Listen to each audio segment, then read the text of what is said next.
좀 진보 성향의 정부가 들어서니까 상당히 우리 기존 세대에서 교육받는 사람들은 그냥 충격으로 받아들였어요. 현재 한국 사회가 어떤 단계에 와 있는가를 아는 것이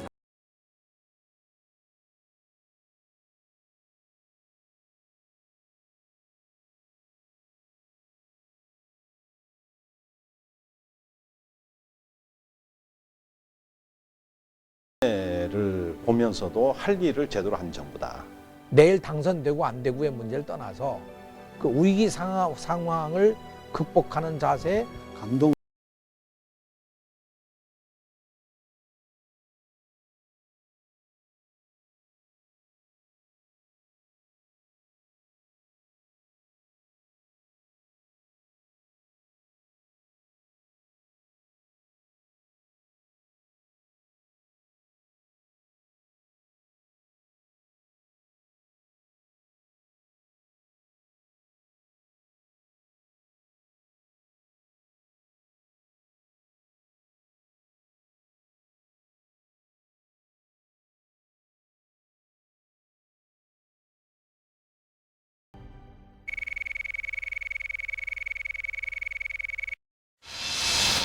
소수 재벌 기업들이 왜 이런 돈을 이렇게 자기 돈처럼 막 갖다 주느냐 이겁니다.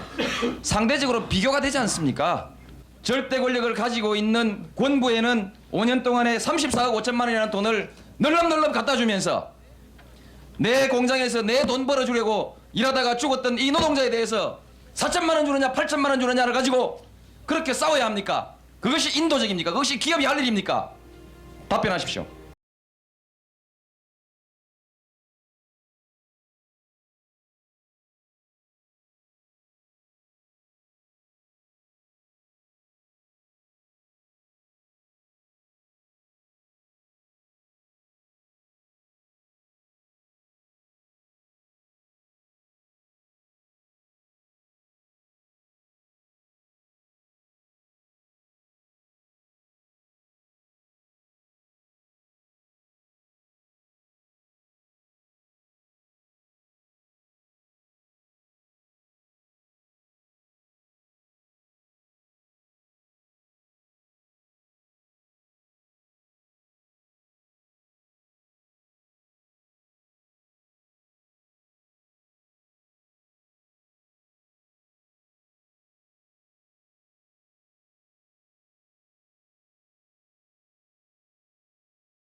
참여정부는 많은 것을 뒤집어 봤습니다. 그게 비주류 정권의 특징인데요. 그러니까 제가 참여정부가 자기에게 주어진 역사적 과제를 아주 비교적 훌륭하게 수행했다고 생각하는 이유가 50년 주류사회, 50년 대한민국을 지배해온 주류의 도그마, 고정관념, 주류의 가치관, 이데올로기 이런 것들을 다 한번 뒤집어 본 겁니다. 이것은 이제 한국 사회의 앞으로의 건전한 발전을 위해서 매우 중요한 일이라고 저는 생각합니다.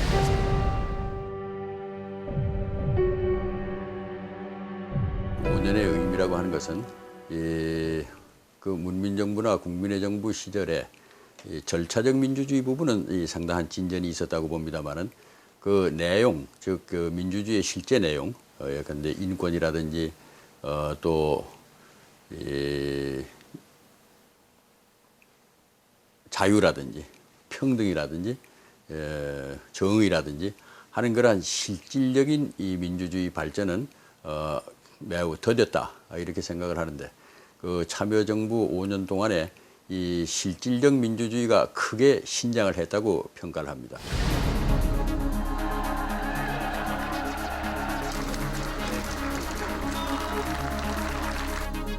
제왕적 대통령제를 조금 더 민주화시켰다.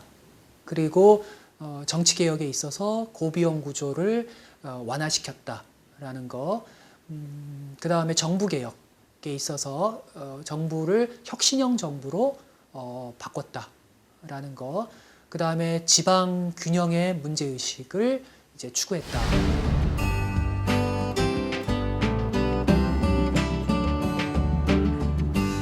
최근에 제가 여론조사를 한번 보니까 한국이 민주주의가 잘 되었다고 생각하느냐에서 그렇지 않다고 응답한 사람이 10%에 불과했어요.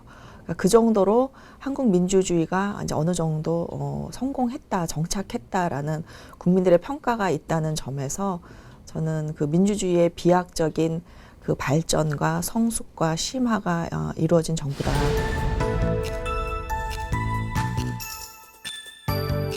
한국 사회가 어떤 단계에 와 있는가를 아는 것이 사실은 참여정부의 의미를 아는 것이라고 생각을 합니다. 한국 사회는 이제 중진국에서 선진국으로 넘어가는 그런 과도기적 단계에 있습니다. 다른 한편으로는 과거의 권위주의 정권에서 이제 민주화된 질서로 옮겨가는 아직 완전히 정착되진 않았지만 민주화된 질서로 점차로 옮겨가는 그런 과도기적 단계에 있습니다.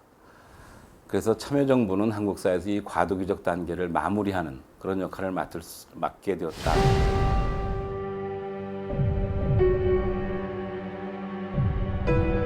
참여정부 안 그래도 실패했다 했었는데 내가 이 얘기 아닙니까? 여보시오 그러지 마시오. 당신보다 내가 나아. 우리 사회에서 진작에 논의했어야 될 민주주의 문제들, 남북 평화 문제, 남북 문제, 그다음에 어떤 정당 민주주의 문제, 기타 등등 이런 것들이 참여정부에서 다 논의되는. 그래서 우리 한국 민주주의 압축 성장을 계속 이어가는 그렇게 저는 헌정사적 의미를 분명히 저는 갖고 있다고 봅니다.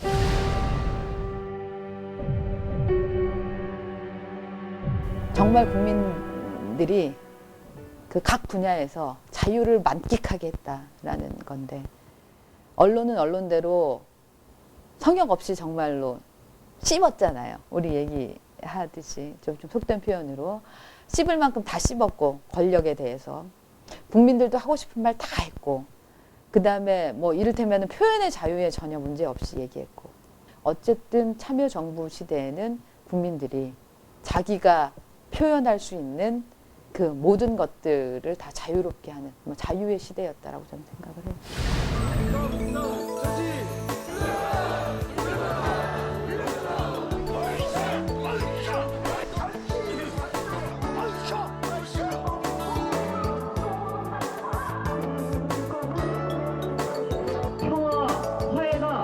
옛날 같으면 우리 기억을 해보십시오. 우리 초등학교, 중학교 때는 일장이 딱 줄 서라면 다 씁니다.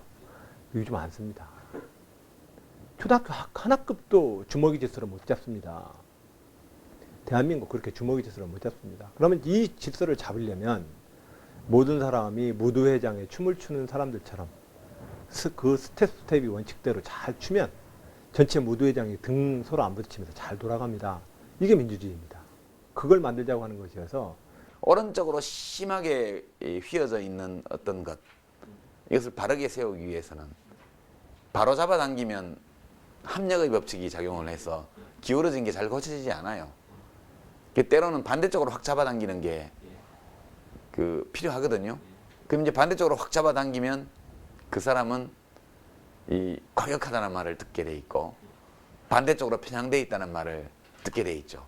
참여정부가 당했던 많은 모략과 음해, 비난 이런 것들은 되게 이런 객관적으로 볼 때 역사라는 것이 쭉 가는 것이 아니고 이쪽으로 구부러졌다가 반대쪽으로 갔다가 하면서 전체적으로는 자기 정향성을 가지고 가는 거거든요. 일종의 악역을 맡은 거죠.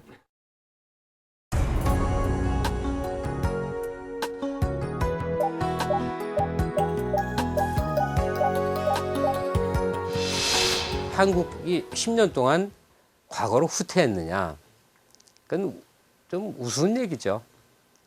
객관적인 거 좋아한다면 객관적인 숫자를 쭉 늘어놓으면 되죠. 뭐 외환 보유고서부터 경제성장 지표서부터. 일본이 잃어버린 10년이라고 할 때는 대체로 마이너스 성장을 기록할 때입니다. 하지만 우리나라는 지난 10년 동안 마이너스 성장을 기록한 것이 아니라 최대의 수출 호황을 이루었고요. 국제통화기금의 유동성 조절 자금을 지원해 줄 것을 요청하기로. 잃어버린 10년이라는 표현은 외환위기로 거의 국가가 부도났던 것, 그리고 그것을 이제 김대중 정부서부터 노무현 정부에 이르기까지 극복해 나가는 과정, 이만불 시대가 이야기되는 현실을 전혀 설명할 수가 없죠. 다시 10년 전으로 IMF 시대의 그 시대로 돌아가자는 이야기입니까? 그분들의 양심에 물어보면 되는 거예요. 이거야말로 국가를 새로 세운 10년이지 어떻게 이게 잃어버린 10년이고 실패한 10년이 됩니까? 잃어버린 10년이라고 이야기하시는 분들은 그분들한테 다시 IMF 시대로 돌아갈 거냐고 한번 물어보면 금방 뭐라고 대답하는지 한번 들어봤으면 좋겠어요.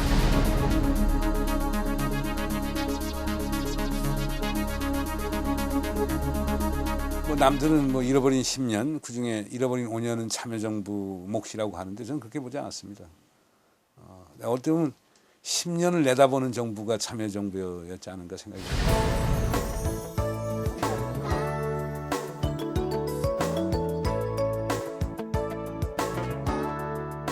잃어버린 10년이라고 얘기하는 것은 다분히 정치적인 용어이고, 우리도 10년 동안 정권을 잃었으니 우리도 좀 한번 주세요라고 주장하는 사람에서 주장하는 겁니다. 참여정부 초기에 참여했던 사람으로서 그렇게 긍정적으로 팔이 안으로 굽는다는 식으로 긍정적으로 보는 것이 아니라 제 양심과 양식에 비추어서 이 정부야말로 대한민국에 참으로 필요했던 정부, 이 시기에 없어서는 안 됐을 정부라고 나는 생각을 합니다.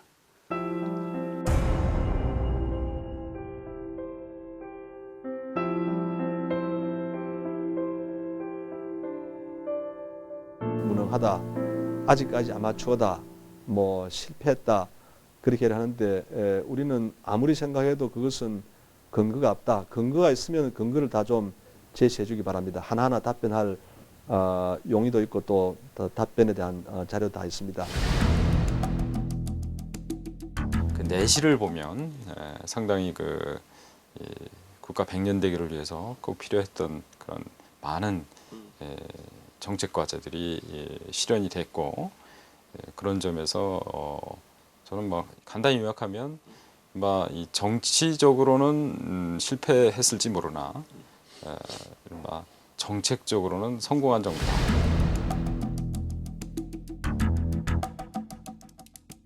대통령과 참여정부가 나라를 말아먹었는가, 나라를 도탄에 빠뜨렸는가, 그런 질문이 있다면 수치로 놓고 본다 그러면 참으로 지금 돌아보면 얼마만큼 그것이 허황되고 대단히 비이성적인 공세였는지는 여러 가지 수치로 본 대한민국의 현실이 웅변하고 있지 않습니까?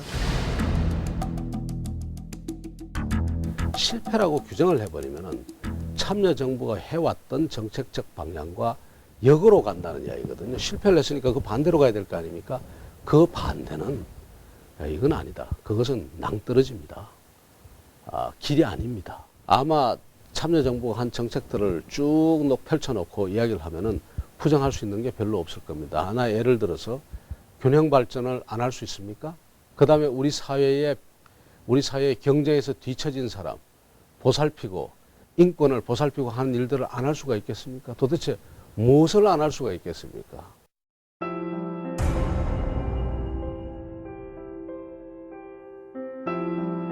국가를 보위하며 조국의 평화적 통일과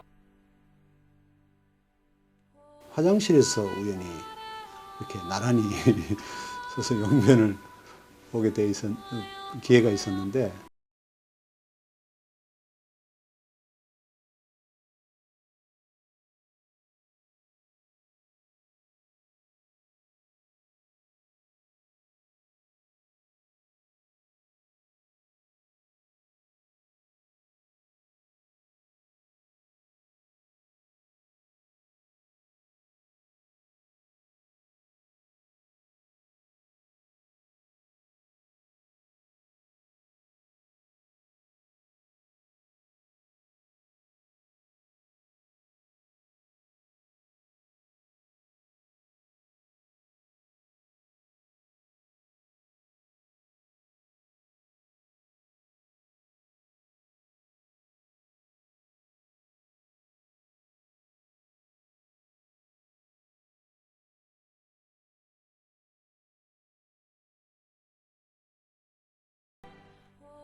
뭐가 되죠? 우리말로 하면 혁신적인 정신을 가진 사람. 혁신가죠. 혁신가. 혁신가인데 이 혁신가가 나타나서 뭔가를 바꿔놓으면 이제 거기서 나온 어떤 것들을 그 다음에 포멀리스트, 형식주의자들이 이 어떤 공식화해가지고 그거를 다음 단계의 어떤 지배적인 도구로 쓴다는 거죠. 그게 쭉 가다 보면 또 시대하고 안 맞게 되고 그 다음 스피리추얼리스트가 또 나타나서 바꿀 때까지 그런 폼새의 지배가 계속된다, 뭐 이런 변증법적 이론인데요. 노무현 대통령과 김대중 대통령을 묶어서 이렇게 보더라도 그 10년 동안이 이 두 분의 스피리추얼리스트가 있었기 때문에 가능했던 시대다. 예, 이렇게 저는 생각을 하고, 원래 독특한 영혼을 가진 사람은 많은 사람들로부터 오해받고 비난받고 심지어 박해를 받게 돼 있습니다. 예.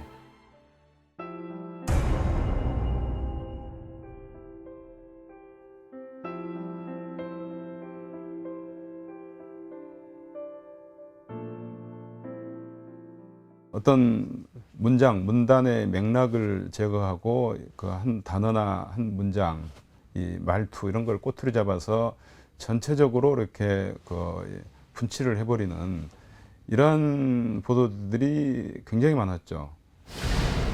현장을 둘러보고 국민의 아픔을 확인하고 함께 나누는 것도 중요하고, 또한 그를 통해서 우리 국민들에게 새로운 희망을 주고 안심을 시키는 것도 매우 중요한 일이라고 생각합니다.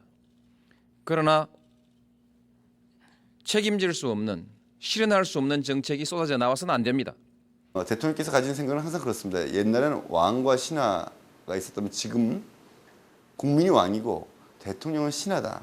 옛날에 우리가 왕에 대해서 신하가 쓴소리를 할 수 있었어야 된다는 건 마찬가지로 때로는 대통령도 국민에게 당장의 인기를 얻지 못해도 쓴소리를 할 수 있어야 된다. 참여정부 대통령은 설거지 대통령입니다. 20년, 30년 묵은 과제들을 다 해결을 했습니다. 행정 수도는 30년 묵은 과제이고 용산기지 이전 전시 작전 작통권 그리고 국방개혁 육성정부 20년 묵은 과제이며 방패장부지 선정 장항공단은 18년 묵은 과제이고 사법개혁은 10년 이상 끌던 과제이고 항만 노무 공급 체계는 세계 어느 정부도 매입에 해결하지 못했던 수백 년, 100년이 넘는 꼴통 과제의 것을 좋게 말하면 탈권위적인 어법인데 그거 어떻게 보면은 세속적인 어법을 그대로 씀으로써 본인은 국민과 눈높이를 맞춰간다고 생각할 수 있지만 국민들이 볼 때는 좀 격에 맞지 격식이 떨어진다거나 내지는 만만하게 보는 그런 쪽으로 간 거예요. 그러니까는 국민들은 가깝고도 먼 대통령을 원해요. 너무 멀어도 구중궁궐에 있는 대통령이지만 너무 가까워도 왜 우리 가까운 사람은 대부분 좀 낮게 보잖아요. 이상한 길을 심으로 이 상황을 지금 밀고 가는 것입니다. 통보합니다. 부탁합니다. 이번 한번 할게요. 그리고 여러분들이 말하는 제도 여러분들과 상의해서 만들어 나가겠습니다. 그리고 그것이 제게 주어진 법적 권한입니다. 이 노무현 대통령의 이제 캐릭터에서 발생을 합니다. 그러니까 사적인 언어를 많이 활용하지 않았었습니까? 참 고집스러운 분이었죠. 퇴임을 맞이하는 때까지도 자기 캐릭터, 자기 성정, 자기 표출의 방식을 그대로 유지를 했습니다. 이것은 오랜 세월을 두고 한국에서 권력자가 어떻게 처신하고 어떻게 말해야 되는지 그 연구 사례가 될 거라고 생각됩니다.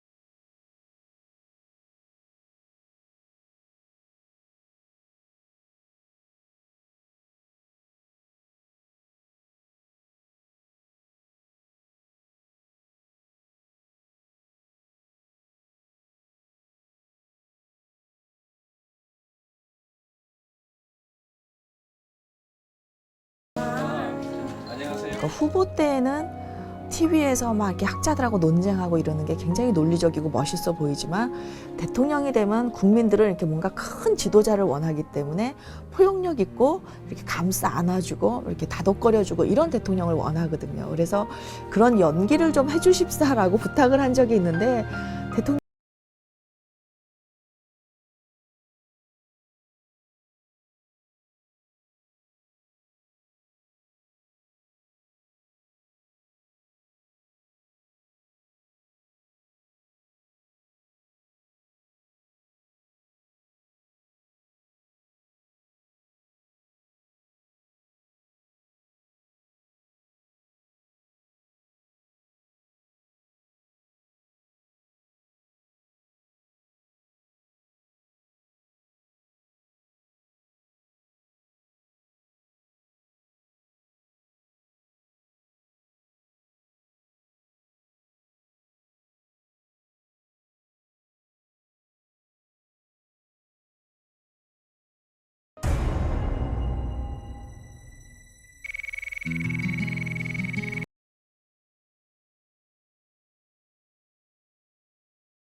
이런 분들은 그런 지역주의 구도 속에서 말하자면 국회의원도 되고 했기 때문에 설령 지역주의 타파를 하나의 원칙으로 이렇게 이제 받아들이더라도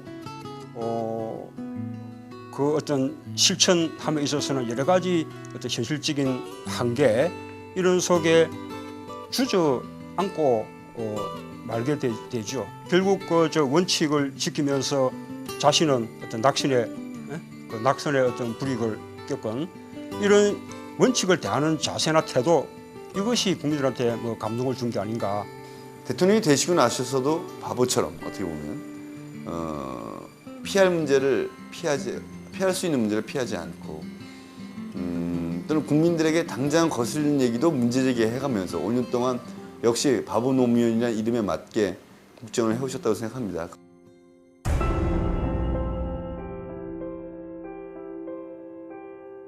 원칙주의자라고 하는 것은 그분의 그 정치 역정에서도 잘 나타나듯이 그것이 자기 자신에게 이 정치적 이해관계에 있어서 손해가 된다 하더라도 옳은 것이라고 믿는 이상은 그런 것을 불고하는 그러한 원칙을 쭉 지키시는 그러한 원칙주의셨다. 그러니까 대의와 명분을 쫓는 정치인이에요. 가치를 쫓는 정치인이에요. 대통령이 돼서도 그걸 한 번도 저는 버린 적이 없다고 생각합니다. 그러니까 장관 시절에 부의사관 승진을 이제 시키는데 A와 B 중에 누가 좋겠나라고 장관이 물을 때 저는 A로 답을 했습니다. 왜냐하면 그 조직위에서 오래된 사람이 돼야 이게 좀 조직원들이 좋아합니다. 그렇게 설명을 드렸더니 장관이 A에다 동그라미를 쳐줬어요. 근데 돌아 나올 때 이런 얘기를 해요. 장관 해봤자 아무 힘도 없어. 이렇게 혼잣말로 하길래 잽싸게 돌아서서 내가 이거 무슨 말씀이십니까? 야, 솔직히 B가 형님이 모처럼 부탁하고 사돈관계라고 하더라. 근데 자네 말 들어보니까 도대체 B를 동그라미 못 치겠더라. 그래서 내가 A에다 했다. 그러시더라고요.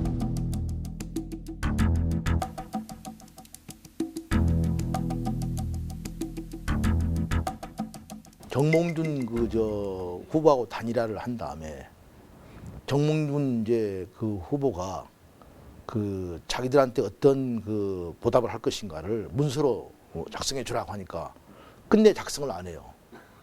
그러니까 우리는 이제 몸이 달았죠. 빨리 그 문서나 써줘버리란 말이야. 그래야지 협조할 거 아니냐. 근데 못 쓰겠다. 근데 안 쓰시더라고. 나 떨어지면 떨어지지 못 쓰겠다고. 우리로서 어떻든 지지 철회를 다시 철회할 수 있는 모든 방법을 다 강구해서 설득을 해보자. 뭐 이런 얘기를 하는데 말씀을 안 하시다가 벼랑간에 벌떡 일어서시더라고요. 그래서 왜 일어서십니까? 하니까 난 집으로 좀 가봐야 되겠다 하고 말씀하시는 거예요. 지지 철회한 것이 사실이고 그것을 다시 철회하라고 요구하는 것 자체가 그건 원칙에 어긋나는 거다. 상대방이 그런 결정을 했으면 그런 결정을 존중한 상태에서 우리가 가는 거지. 다른 방법이 없지 않겠느냐. 한 10년도 넘은 일입니다만 대통령 되시기 전에 대중 목욕탕을 같이 가셨습니다. 물을 틀어놓은 채 왔다 갔다 하니까 옆에서 대통령이 보시다 못해가지고 젊은이 물 좀 끄고 하면 안 되나 라고 얘기를 하시더라고요. 근데 그 젊은이 덩치가 이랬어요.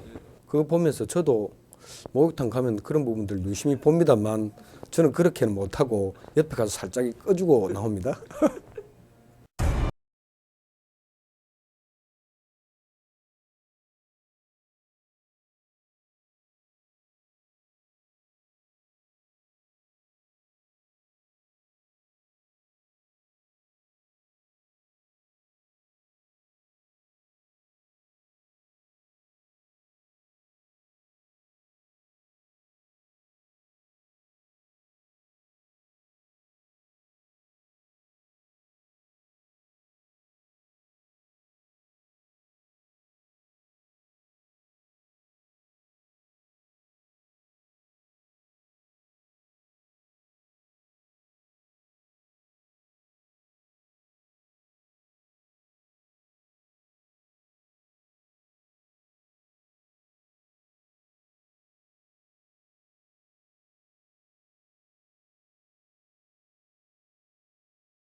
그 모든 기자들이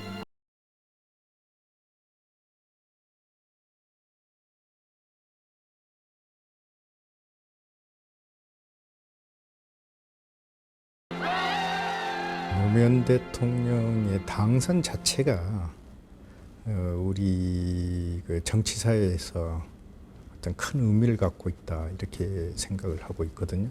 왜냐하면은 과거 역대 대통령과 당선 과정 그리고 노무현 대통령의 등장과 당선 이건 그 역사적으로나 시대적으로 큰 차이를 가지고 있습니다. 저는 그걸 그래서 그 물리적 변화에서 화학적 변화로 우리 사회가 바뀌는 과정에서 노무현 대통령이 등장했고 당선됐다 이렇게 이야기를 하는데 김영삼 대통령 예를 들면은 그분은 그 결국은 3당 합당이라는 걸 통해서 그 물리적 결합이거든요. 힘의 결합이거든요. 또 김대중 대통령 당선도 이렇게 보면은 이른바 흔히 DJP 연합이었다고 하지 않습니까? 노무현 대통령 당선에 어떤 물리적 힘이 작용한 건 없다고 보거든요. 어디 뭘.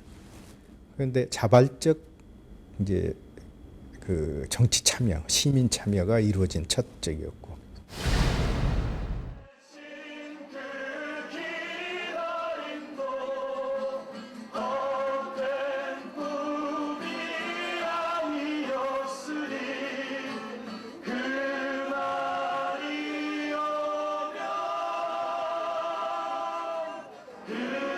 어떻게 보면은 일반 국민들이 직접적으로 참여한 최초의 형태, 아니면 어쩌면 세계적으로 아마 거의 최초가 아닐까 싶은데요. 그것이 또한 인터넷으로 연결되면서 새로운 선거운동 문화도 만들어냈던 것 같고. 그때 당시에 젊은 층을 중심으로 한 시민사회 그냥 광범위한 요구가 수용이 돼서 대통령이 만들어진 측면이 상당히 강합니다. 다시 말해서 일반 시민들의 대통령 이런 측면이 기존 대통령에 비해서는 상당히 강한 그런 집권자죠.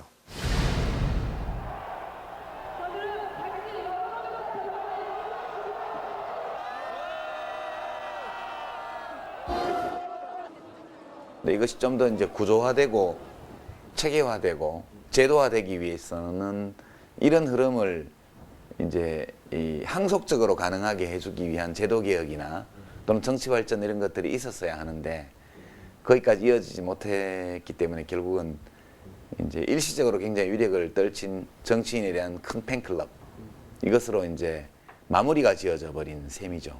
그러나 장차 시민들의 정치 참여가 어떤 식으로 촉발되고 조직화될 것인가 이런 점에서는 굉장히 때이른 모범이라는 표현보다는 어떤 얼리 어댑터 시장이 어떻게 형성되는가 이런 것들을 좀 보여준 사례로 이렇게 기록될 걸로 저는 봅니다.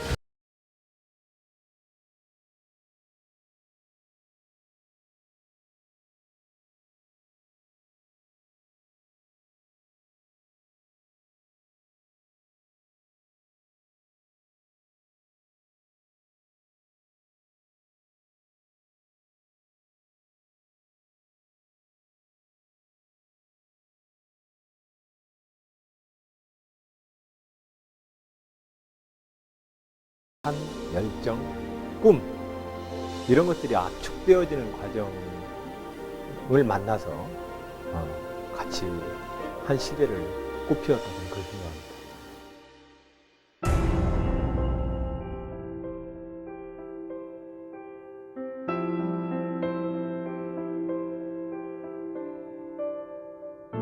파병 3,000명 평화재건 부대 한다는 거에 대해서 아주 뭐 굉장히 그 한미동맹을 깨는 행위다. 그리고 또 그 정말 어떤 사람들은 정부 내에서도 아니 상대방은 아이스크림 달라라는데 떡 주는 격이다 이러면서 굉장히 비판을 많이 했습니다. 그런데 또 이 진보적인 시민운동 진영에서는 파병 반대로 돌아서서 막 반대를 해가지고 사실 이제 굉장히 어려웠습니다. 보수적인 분들은 참 잘했다 그럽니다. 진보적인 시민운동 쪽은 못했다 그럽니다. 이제.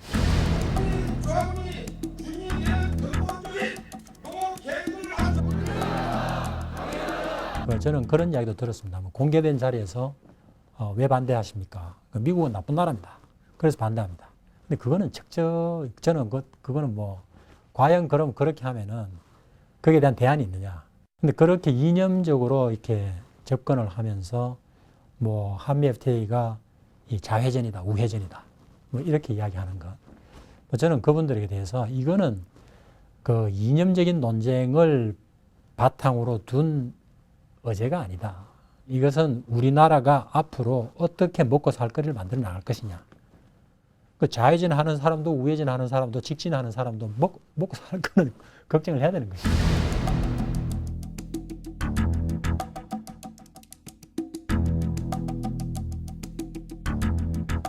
한나라당은 우리를 가지고 너무 복지 정책을 강조하는 좌파다 이렇게 비판을 하고 또 이 그 좌파 세력들은 이건 너무 신자유주의적인 게 아니냐 이렇게 비판하고 해왔는데 저희들은 그런 비판 자체가 정말 의미 없는 이 딱지 붙이기 이상의 의미가 없다고 봅니다. 보다 현실로 내려갈 필요가 있지 않을까 이렇게 생각합니다. 그 되게 보면은 우리 사회에서 과거사 문제를 계속 거론하는 사람은 좌파고 그걸 거론하지 않는 사람은 우파고 이렇게 정의를 하는데 약간 이것도 이제 너무 상투적인 것처럼 보입니다.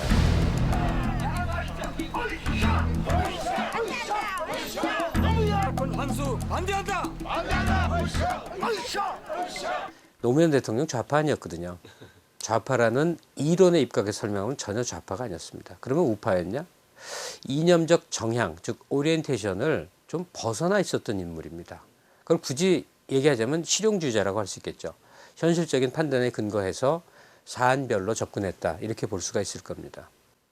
아마 대한민국 1980년대 내년 1970년대 박정희 정권으로부터 민주화운동을 해왔던 그 민주개혁 세력들이 가지고 있는 그 이면에는 거기에는 민중적인 어떤 그 서민에 대한 평등주의 사상도 있고 분단된 조국에 대한 민족주의적 성향도 있고 독재 정권으로부터 인권을 탄압받으면서 생겨나는 자유주의자 정신이 있습니다. 그리고 독재자들의 특권과 반칙을 보면서 합리주의적인 정신이 있고 실용주의적인 정신이 있습니다. 아마 이런 요소들이 이게 이제 버무려져서 민주화 정부 10년의 어떤 자양분이 됐죠. 그것을 가장 잘 종합적으로 구현을 하고 계시는 분 중에 하나가 대통령이시라고 제가 생각합니다. 네.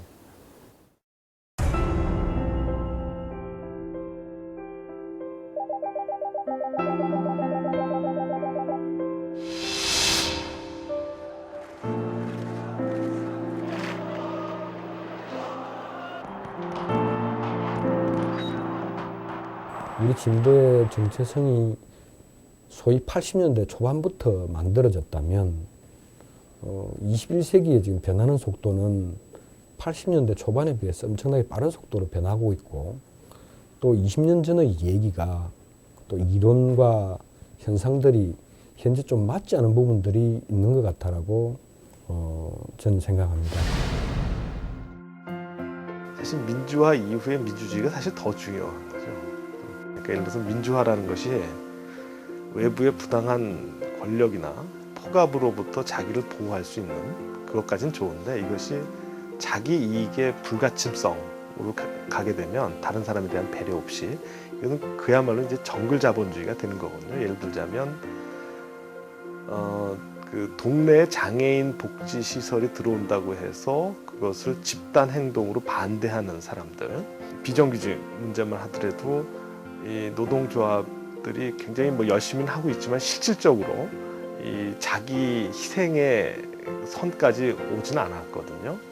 그러니까 예를 들어서 이제 뭐 여러 가지 그 스웨덴에서 이렇게 굉장히 그 실험이 됐었던 뭐 예를 들어서 이제 레넨 라이드너 모델 같은 형태의 연대임금 정책이라든지 이런 것까지는 발전하지 않았지 않습니까?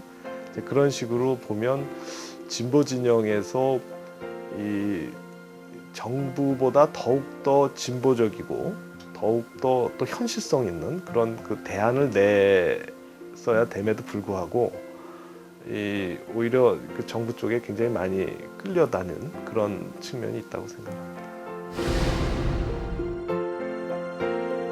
그 민주사회가 이루어지고 난 이후에는 이제는 진보 진영은 단순히 반대하고 주장하는 세력이 아니라 말하자면 대안 세력, 그다음에 이제 수권 세력으로 이렇게 이제 발전해 나가야 되는 거죠.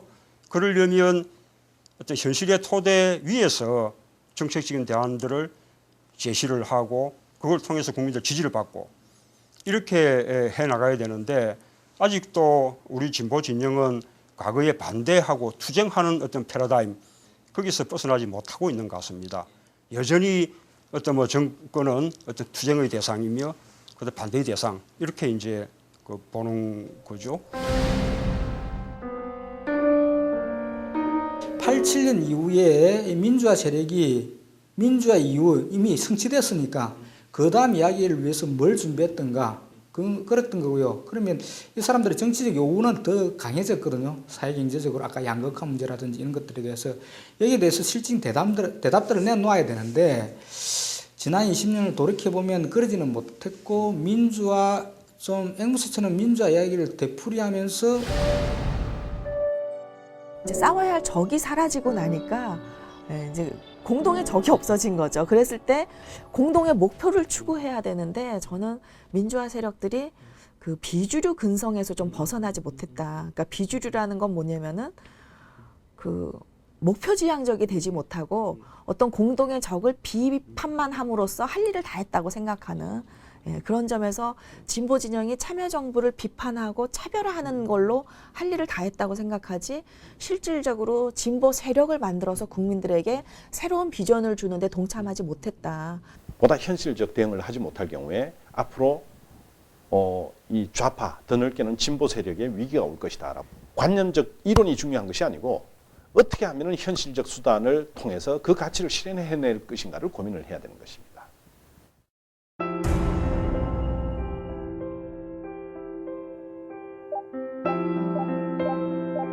시민사회 단체와 더 많은 대화와 소통을 하기 위해서 노력을 해왔습니다. 그 결과 다양한 거버넌스 시스템을 확보했다고 할 수 있습니다. 시민사회 수석실은 아마 과거 어떤 정부에서도 없었던 그런 수석실이고 아마 이런 수석실을 만든 것 자체가 시민사회에 대한 관심과 그리고 의지를 표명한 것이 아닌가 이렇게 생각합니다. 대한민국의 관리들이 이 어떤 시민단체들이나 유관단체들하고 대화를 쭉 한다든지 이런 데들 많이 익숙해 있지 않았는데 참여정부에 있어서 제가 그런 점을 많이 배웠던 거는 제가 유엔 사무총장으로서 수많은 나라들, 수많은 액터들과 대화를 해나가는 데 있어서 상당히 큰 도움이 됐다 저는 이렇게 생각을 합니다.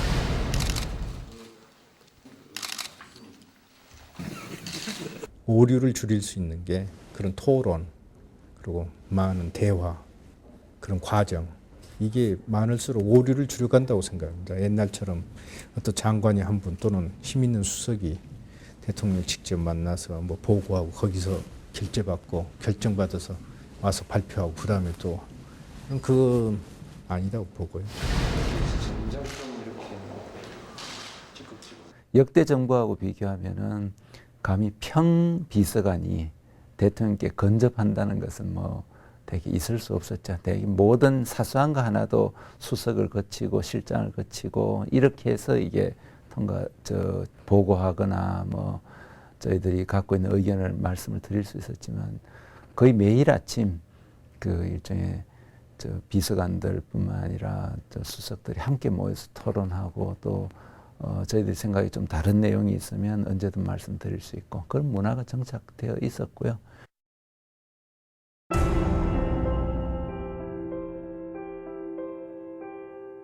참여정부는 시스템 정부라고 하는데 일의 주체를 사람 중심에서 시스템 중심으로 모두 이동시켰습니다.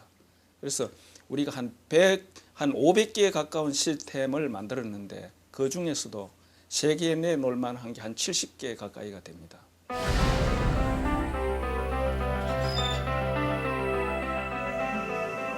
A부서에서 하는 일을 B부서에서 모르고 이런 경우들이 굉장히 많이 있었는데 그런 부분들이 실제로는 정부 업무라는 것이 하나의 파트만 잘 안다고 해서 잘 이루어지던 이제 시대는 지났고 다양한 정보와 협력과 이해 관계들을 조정해내는 역할들이 굉장히 중요한 그런 상황이 됐는데 그런 부분들이 이제 시스템화를 통해서 그 실시간으로 공유될 수 있는 체계가 형성이 됐다는 게 굉장히 중요합니다. 이분이 아주 특이한 것이 모든 기록을 다 남기도록 메모지 하나도 다 남기도록 그것을 전부 나중에 국가기록원에다가 보낼 겁니다. 아마 대통령님에 관한 그 기록들이 역대 어떤 대통령님에 관한 기록보다 방대하고 자세할 것이고요. 그 부분에 대해서 대통령 스스로도 누구라도 읽기 쉽게 본인 스스로도 또 정리 한번 해주실 거라고 생각을 하고 후에 사가들이 참여정부를 평가할 수 있는 자료 근거들은 아주 넘쳐나게 존재할 것 같습니다. 그거는 초기부터 임기 말까지 지속적으로 챙기셨던 부분이 기록이십니다.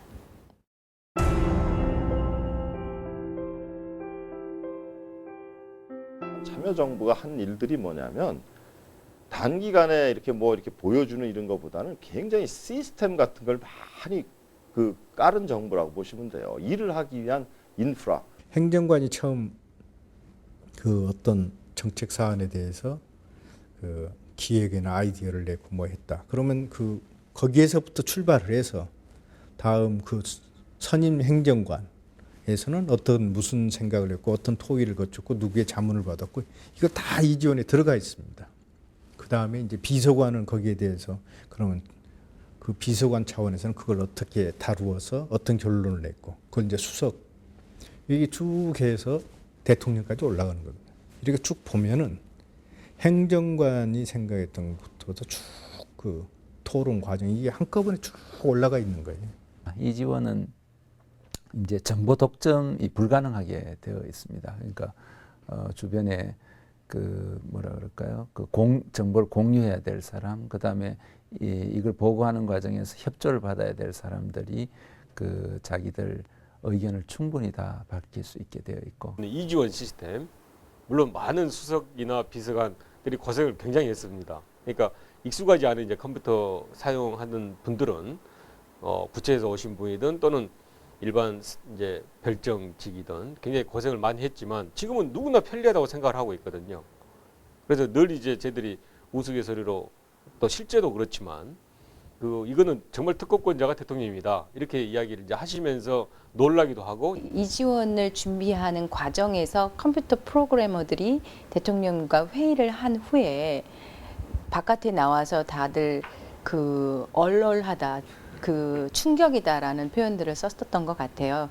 프로그램을 대통령께서 구두로 처음부터 끝까지 다 짜셨어요. 청와대 이지원 업무관리 시스템은 적응하기는 조금 시간이 걸리고 힘들지 모르지만 온라인을 통해서 의사소통을 하는 데서는 아마 세계 어디에 내놔도 비교할 수 없을 정도의 어떤 기능과 효율성을 가진 것 아닌가 싶은데 아마 노무현 대통령의 참여정부 5년 동안 최대의 발명품이라면 아마 그걸 들 수 있지 않을까.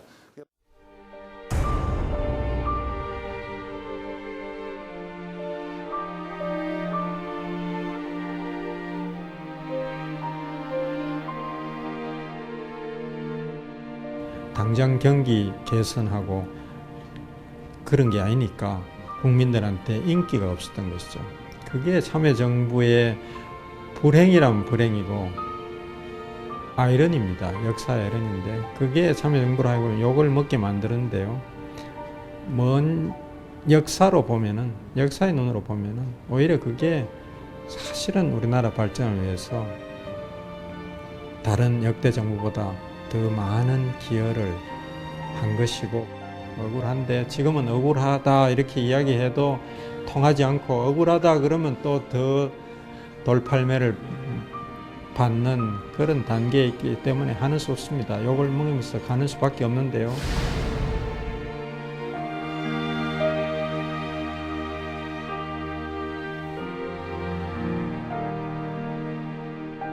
예전에 그 개발 독재 시절이라든가 또는 정부의 기능이 굉장히 중요했던 시절에 보게 되면 정부가 정책을 끌어나감으로써 경제의 주체들이 그 정책에 맞춰서 움직여주고 해서 이제 성장률이 7% 뭐 10%까지 올라가던 이런 시절은 이제 지나가지 않았나 가지고 이제 기업이라든가 민간 개인들이 경제 주체가 좀 더 이제 그 예전과는 다른 정부 정책에 맞춰서 움직인다기보다는 기본 펀더멘트를 가지고 경제를 운영해 나갈 수 있는 힘들이 생겼다라는 게 이제 좀 확인이 되지 않았나. 역설적으로 이 정부가 인기가 없게 구조화되어 있었다, 저는 이렇게 봅니다. 이게 참으로 안타깝지만 우리가 인기를 얻기에는 참 어려웠다.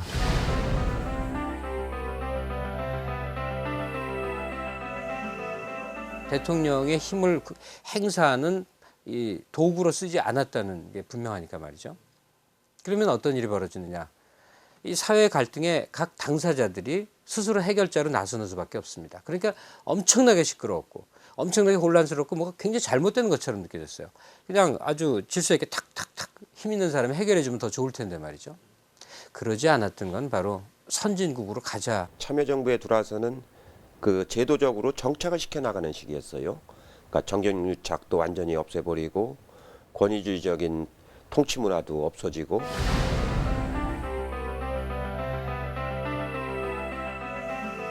당장의 성과는 않는다 할지라도 저는 일종의 그 수돗물을 옮기는 수도 파이프로 치면은 이 파이프 교체하는 과정에서는 잡음이 있을 수 있고 효과가 금방 나타나지 않을 수는 있습니다. 그러나 조금 세월이 지나면은 그 효과는 큽니다. 좀 혈관이 튼튼해진 거죠. 그래서 참여정부는 하드웨어보다는 조직을 줄인다든가 인력을 줄이는 이런 것보다는 소프트웨어, 즉 행정 서비스의 질, 콘텐츠의 내용에 더 영향을 많이 집중하게 됩니다. 민주화가 진전되고 국민의 요구 수준이 높아지면 어떻게 됩니까? 요구 수준을 충족시켜줘야 됩니다. 정부가 피할 수가 없습니다. 초기에 여러 비판 세력으로부터 파퓰리즘 정권이라고 그랬습니다. 그러나 결과적으로 참여정부는 국가와 시대의 과제, 국민이 싫어하더라도 국가와 시대가 필요로 하고 가야 될 방향이라는 점은 국민의 여론에 또는 인기에 연연하지 않고 실행해온 정권이다. 적어도 그 일을 내가 해야 될 일이라고 생각했던 건 틀림없는 것 같아요. 적어도 제가 곁에서 바라본 노무현 대통령께서는 그러셨던 것 같아요. 어떤 공연장 하나 만드는데 돈을 쓸 거냐? 그 공연장에 들어가서 공연을 하고 그것을 활성화시키는 인력을 만드는데 돈을 쓸 거냐 이 차이입니다. 그러면 지금까지는 어디에 선택을 했느냐면 공연장을 지었다는 거죠. 왜냐하면 공연장 지으면 달라져 보이잖아요. 일단 뭔가 변했잖아요. 참여정부는 어디에 우선순위를 뒀냐면 공연장 짓는 하드웨어가 아니고 소프트웨어에 돈을 쓰겠다는 원칙을 세웠던 겁니다.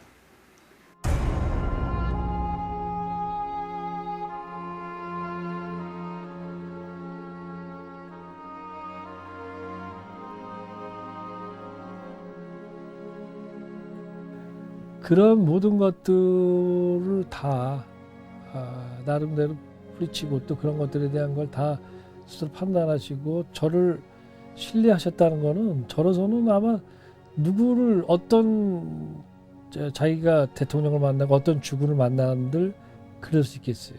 그래서 저는 대통령님을 생각하면은 과연 저렇게 어쨌든 간에 저를 신뢰하셨다는 것, 그 점에 대해서 정말 어떻게 보면은 뭐 큰 보람으로 느끼고 있고 감사를 느끼고 있습니다.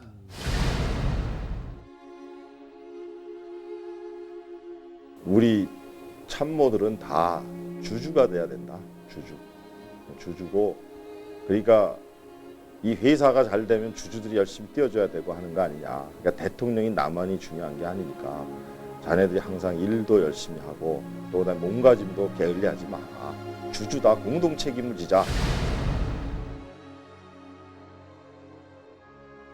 저는 첫째로 이 노무현 대통령은 참 책임을 이렇게 져주는 그러한 대통령이다. 대통령이 대개 그러한 그 비판에 대한 책임을 대통령께서 지고 나서는 경우를 저는 많이 봤습니다.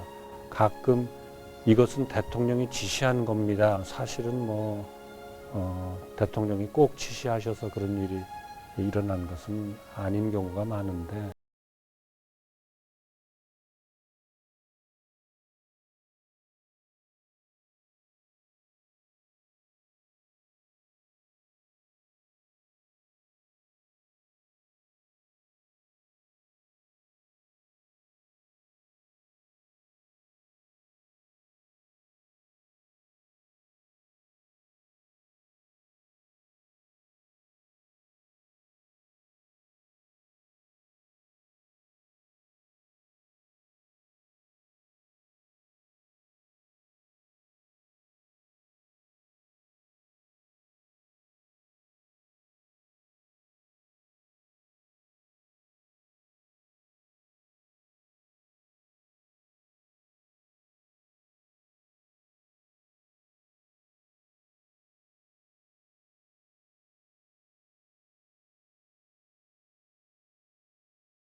그리고 누구나 자신의 창의력을 발휘할 수 있도록 그 지켜주는 시스템, 그런 것들이 저는 참여정부 구성원들의 힘이었다고 봅니다.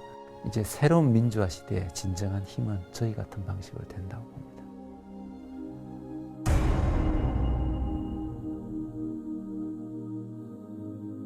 이런 것에 대한 평가가 우선 어떻다 하더라도 거기에 이 구애되시지 말고 그 당당한 역사적인 그 평가를, 재임 기간에 대한 평가를 받으실 것을 기다려 주십사 하는 그러한.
를 운영하는데 그 옆에 서 있었다 그러면 그것만으로 나머지 생애를 걸어야 됩니다. 그리고 그런 사람들이 존재하기를 빕니다. 외롭게 한 사람이 되어버린 대통령을 우리는 봅니다. 가령 노태우 대통령 곁에 누가 있을까 이런 생각이 들거든요.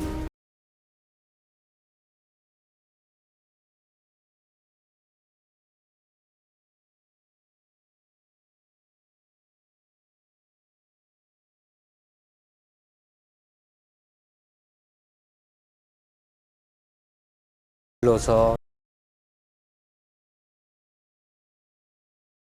후배 정치인들 또 한국 사회에 좋은 어떤 참고가 될 수 있는 역할을 해주면 좋겠죠.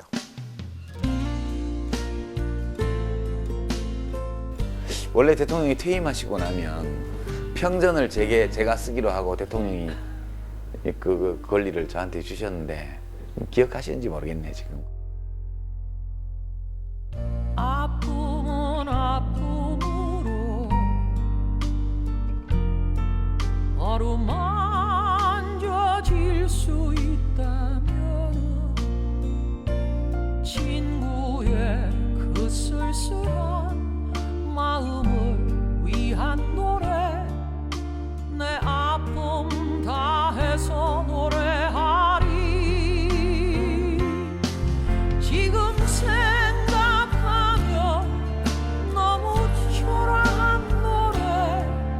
다시 불러보고도 싶지만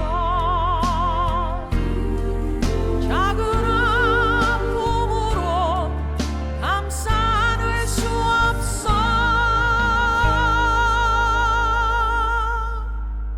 못다한 노래가 남아있네 못다한 노래가 남아있네